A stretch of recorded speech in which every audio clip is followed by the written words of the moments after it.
안녕하세요. 개인 영상으로는 오랜만에 인사드려요. 나수지입니다. 제가 증권부 기자를 할 때부터 주변에서 가장 많이 받는 질문이 그래서 뭐 사야 돼? 예요. 작년에는 조금 화끈한 거, 많이 오를 거 뭐 있냐 이런 질문이 많았던 것 같은데 요즘에는 조금 분위기가 달라진 것 같아요. 신경 좀 안 쓰고 꾸준히 넣을 만한 상품 뭐 있냐, 마음 편한 상품 뭐 있냐 이런 얘기를 많이 물어보더라고요. 주변에서 약간 표정도 좀 지친 상태로. 그러니까 작년의 상승장은 상승장대로 피곤하고 또 최근 같은 변동성 장세에서는 또 그 나름대로 피곤한 약간 투자에 지친 마음이 느껴진다고나 할까요? 이렇게 투자에 하루하루 신경을 쓰는 거에선 좀 벗어나고 싶은데 그렇다고 저축은 할 수 없고 좀 그럴 때 투자할 만한 마음 편한 상품이 있습니다.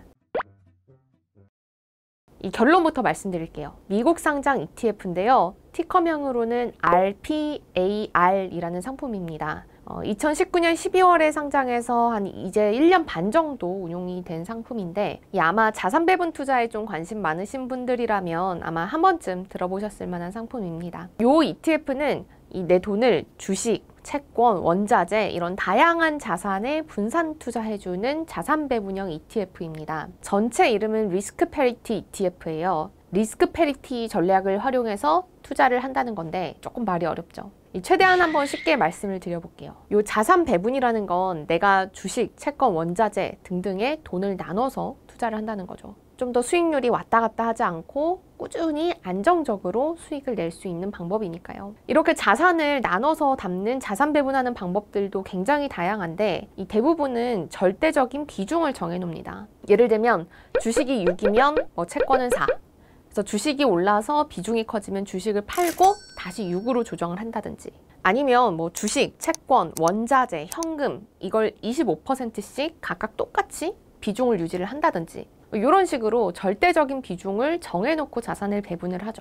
그런데 이 리스크 패리티 전략은 이렇게 절대적인 비중은 정해두지 않습니다. 대신에 각 자산군이 내 전체 수익률에 미치는 영향을 똑같도록 하는 게 목표예요. 예를 들어서 제가 바이오주랑 금융주에 같이 투자하고 있다고 쳐볼게요. 근데 제가 바이오주랑 금융주를 반반씩 투자한다면 제 전체 수익률은 바이오주가 좌우를 할 겁니다. 왜냐면 금융주는 잔잔하게 움직이는데 바이오주가 크게 오르면 제 전체 포트폴리오 수익률이 갑자기 높아지고 또 반대로 크게 떨어지면 전체 수익률도 떨어져 버릴 테니까요. 결국 바이오주 시향에 따라서 제 전체 자산의 수익률이 결정이 되겠죠. 이 주식과 채권을 동시에 담아도 마찬가지입니다. 채권은 수익률이 거의 변하지 않는데 주식은 수익률이 왔다 갔다 하잖아요. 주식과 채권 자산 배분의 가장 대표적인 게 주식 6, 채권 4 이렇게 나누는 건데 이렇게 담으면 제 수익률은 주식이 좋은지 나쁜지에 따라서 전체가 왔다 갔다 하겠죠. 그러니까 주식은 좀 더 줄이고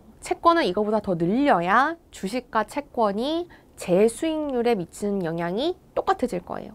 이런 식으로 주식, 채권, 원자재 등등 어느 한 자산이 좋다고 그게 내 전체 수익률을 좌우하지 못하도록 나누어서 투자를 하는 게 리스크 패리티 전략입니다. 그러면 이렇게 한 자산군이 내 수익률 전체에 영향을 미치지 못하게 되면 어떻게 되느냐? 어떤 시장 상황에서도 수익을 낼 수 있는 포트폴리오가 만들어집니다. 경기가 좋을 때나 나쁠 때나 물가가 오를 때나 떨어질 때나 수익을 낼 수 있는 환경이 된다는 거죠. 이렇게 경기와 물가 변수를 조합하면 총 4가지가 나옵니다. 이 4가지 상황에서 각각 수익을 낼 수 있는 자산이 다 다른데 이 4가지 중에 어떤 경제 상황이 와도 수익을 낼 수 있도록 자산을 나눠 놓는 것. 이게 바로 모든 계절에서 수익을 내도록 고안했다라고 하는 올웨더 포트폴리오입니다. 이 브릿지워터라는 헤지펀드를 이끄는 레이 달리오가 고안해서 굉장히 유명해진 자산 배분 방법이라 한 번쯤 들어보셨을 수도 있을 것 같아요. 근데 이 올웨더 포트폴리오가 바로 우리가 지금까지 얘기한 리스크 패리티 전략을 활용해서 자산을 배분하는 방법입니다. 이렇게 올웨더 포트폴리오라는 게 참 마음 편한 투자처럼 보이는데 단점도 있습니다. 이 가장 큰 건 개인 투자자가 직접 이 방법으로 자산을 배분하기가 굉장히 어렵다는 건데요. 앞서서 말씀드린 주식 6, 채권 4 이렇게 비중이 눈에 보이도록 정해져 있으면 스스로 자산을 배분하기가 쉽겠죠. 6개월이든 1년이든 포트폴리오를 재조정할 기간만 정해두고 주식이 6 넘기면 팔고 그 다음에 채권 비중을 4에 맞춰서 사고 이런 식으로 사고 팔면 되니까요. 근데 이 리스크 패리티 전략을 쓰는 올웨더 포트폴리오는 단순히 금액의 비중이 아니라 리스크를 똑같이 맞춰야 한다는데 이 개인들이 리스크를 계산하는 건 굉장히 어려워요.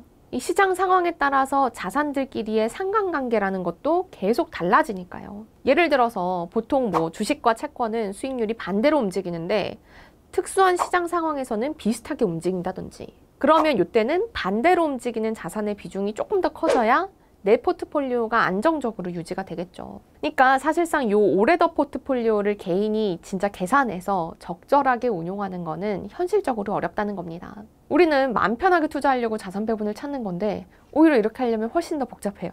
그래서 추천하는 상품이 영상 맨 처음에 말씀드린 RPAR ETF입니다. 이 상품은 지금까지 말씀드린 리스크 패리티 전략에 따라서 전문가들이 알아서 자산을 배분해줘요.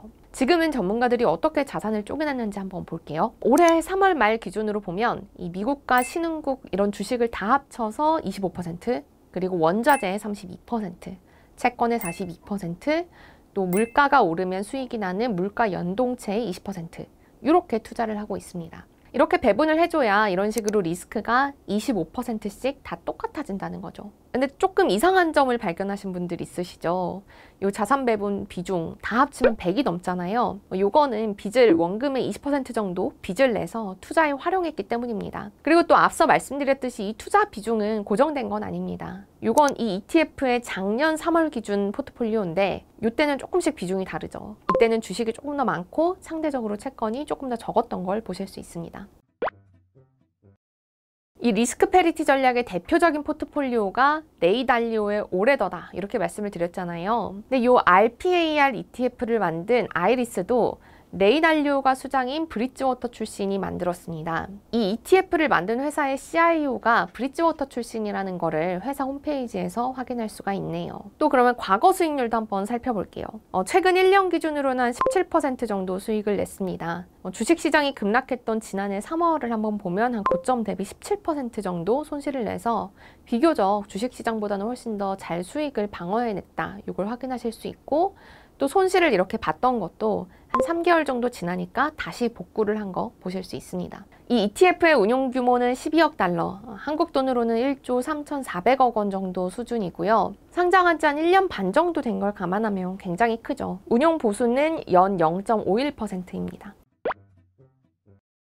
마지막 결론입니다. 나는 아무 생각 없이 좀 투자하고 싶은 분들, 투자에는 크게 관심이 안 생기고 또 내 인생에는 주식 투자보다 훨씬 더 소중한 게 있다 이렇게 믿는 분들, 하지만 투자는 꼭 해야겠다라는 생각을 가진 분들이라면 이 RPAR ETF에 꾸준히 돈을 넣어두는 게 참 좋은 방법이라는 생각이 듭니다. 자산시장 전반에 투자하기 때문에 내 돈의 가치도 지키면서 또 꾸준히 수익을 낼 수 있는 상품이니까요. 물론 이게 미국 ETF라서 한국에서 투자하실 때는 원달러 환율의 영향을 받게 되지만, 그래도 만약에 장기 투자하신다면 또 다른 자산들이 다 한국 돈으로 투자가 돼 있으시다면 오히려 달러 자산에 조금 투자를 해두시는 게 유리하다고 생각이 듭니다. 한화랑 달러에 나눠서 투자하게 되는 셈이니까요.